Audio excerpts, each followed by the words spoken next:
The history of television in the United States is not a story of artists having creative control over their stories or ownership of their stories.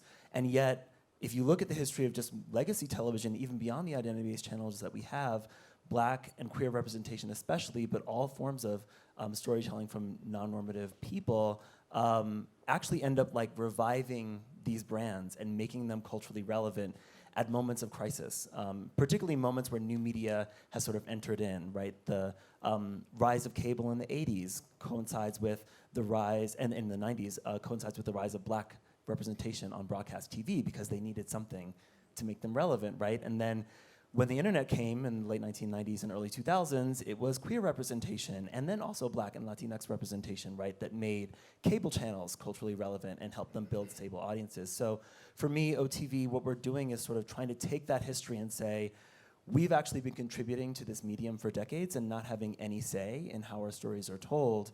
And because I don't have a billion-dollar investor, unless you're in this room, please come talk to me.